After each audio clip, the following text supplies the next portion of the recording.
সংযুক্তা আর শিরিনের সমস্ত প্ল্যান ভেঙে দিয়ে তরিতা আর মৈনাককে বাঁচালো পারুল আর রায়ান। আমরা এমনটাই দেখতে পারব আজকের পর্বে। চলুন বিস্তারিত জেনে নেই। গল্পের শুরুতেই দেখা যায় একটি উঁচু বিল্ডিংয়ের ছাদে মৈনাক আর তরিতাকে বেঁধে রাখা হয়েছে, আর সংযুক্তা পারুল আর রায়ানকে মাত্র ৫ মিনিট সময় দেয়। সে বলে এই বিল্ডিং থেকে ওই পাশের বিল্ডিংয়ে একটা সরু তক্তা পাতা আছে, সেই তক্তা দিয়ে পার হয়ে গিয়ে চাবি নিয়ে তাদের তালা খুলতে হবে। যদি সময়ের মধ্যে পারো তাহলে ওরা বেঁচে যাবে, না হলে আমার লোক সঙ্গে সঙ্গে গুলি করে মেরে ফেলবে। এই কথা শুনেই রায়ান এগিয়ে যেতে চায়, কিন্তু পারুল তাকে থামিয়ে বলে, তুই যাবি না, আমি যাব। রাজান বলে, কেন? আমি যেতে পারবো, আমাকে যেতে দে। পারুল তখন বলে, তোর হাত তো আগেই পুড়ে গেছে, তুই আবার ঝুঁকি নেবি কেন? আমি যেতে পারবো। রায়ান জোর দিয়ে বলে, তুই তো ইতিমধ্যে আমার বাবা মাকে বাঁচিয়েছিস, এখন আমার দায়িত্ব, আমি আমার পরিবারের জন্য কিছু করব, তুই আমাকে থামাস না। পারুল বলে, আমি তোকে কিছুতেই বিপদের মুখে ফেলতে পারি না। তখন রায়ান আবেগে বলে, আমার জীবন থাকতে তোর বা তোর পরিবারের কারও কিছু হতে দেব না, কিছুতেই না। পারুল তখন আবার বলে, না, পাগলামি করিস না, আমাকে যেতে দে। কিন্তু রায়ান আর কোনো কথা না শুনে জোর করে এগিয়ে যায় এবং তক্তার ওপর দিয়ে হাঁটা শুরু করে। দরজাটা লক হয়ে যেতেই পারুল চিৎকার করে বলে, যাস না, কেন গেলি?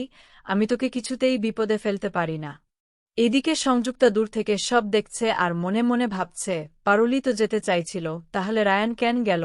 যদি ও পরে মরে যায় তাহলে তো সব সহজ হয়ে যেত, আমি তোদের সবাইকে শেষ করে দিতে পারতাম।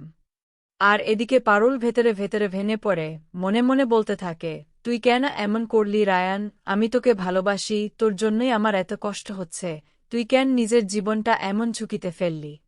এদিকে রায়ান ছাদে পৌঁছে দেখে এক বিল্ডিং থেকে আরেক বিল্ডিংয়ের মাঝে সরু তক্তা পাতা, আর ওপাশে মৈনাক আর তরিতাকে শিকল দিয়ে বেঁধে রাখা হয়েছে।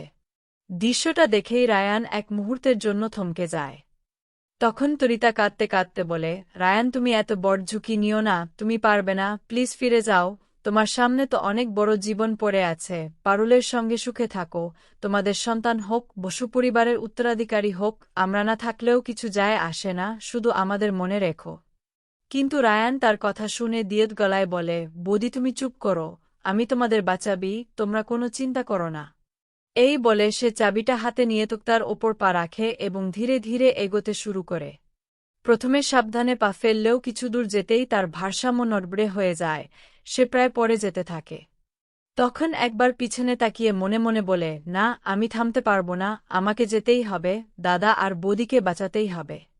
এদিকে পারুল দূর থেকে সব দেখে চিৎকার করতে থাকে, যাস না, তুই পরে যাবি রায়ান। কিন্তু রায়ান কারও কথা শোনে না, সে ধীরে ধীরে সামনে এগোতেই থাকে।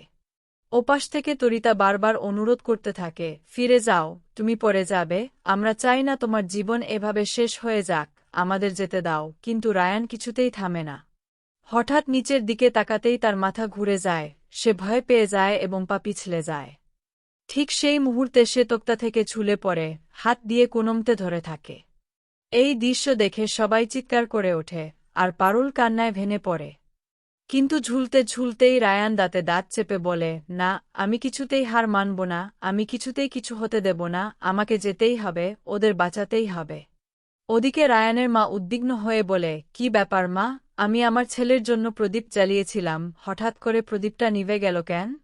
তখন ঠাম্মি তাকে শান্ত করে বলে, এমন কথা বলো না, প্রার্থনা করো, আমাদের দাদুভাই ঠিক পারবে। এদিকে পারুল ভেঙে পড়ে না, সে দীর্ঘ গলায় বলে, না, আমি কিছুতেই কিছু হতে দেব না, আমি আসছি, আমি তোকে বাঁচাবই।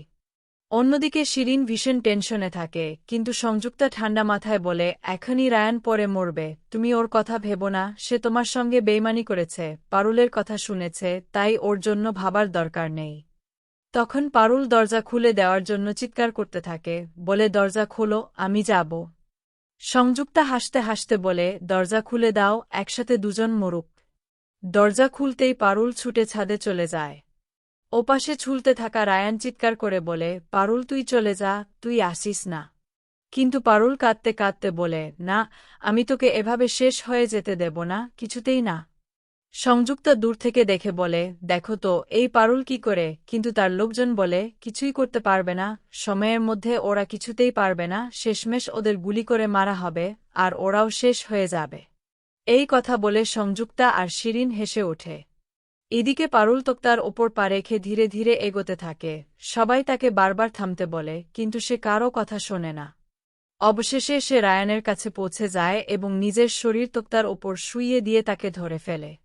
রায়ান কাপা গলায় বলে, না পারুল, তুই পারবি না, আমার ভার তুই নিতে পারবি না। কিন্তু পারুল কঠোরভাবে বলে, একদম চুপ কর, আর একটা কথাও বলবি না।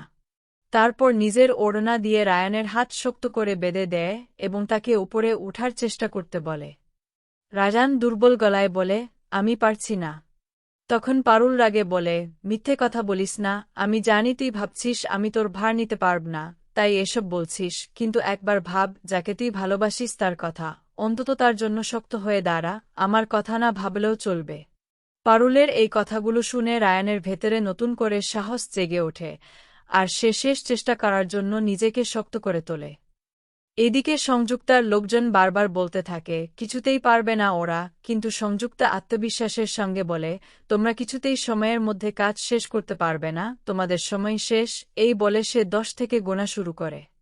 ওদিকে পারুল চিৎকার করে বলে, না, আমরা পারবি। ঠিক তখনই রায়ান পারুলের ওপর ভর দিয়ে ধীরে ধীরে উপরে উঠে আসে।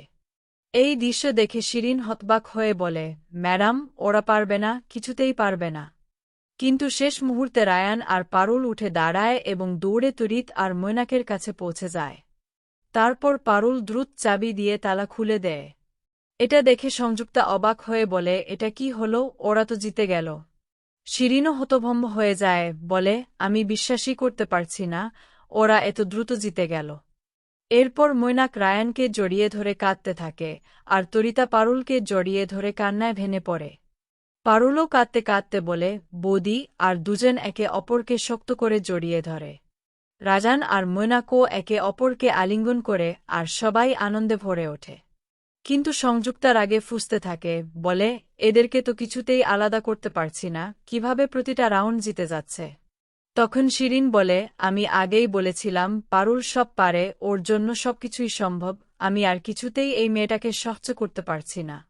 তখন সংযুক্তা ঠান্ডা গলায় বলে, চিন্তা করো না, এবার এমন ব্যবস্থা করব যাতে ওরা কোনোভাবেই জিততে না পারে, দাদু তো এখনও আছে, দেখি কিভাবে পারুল তাকে বাঁচাল। এদিকে রায়ান চিন্তিত হয়ে বলে, পারুল, আমরা এখান থেকে কিভাবে বাঁচব বলো তো?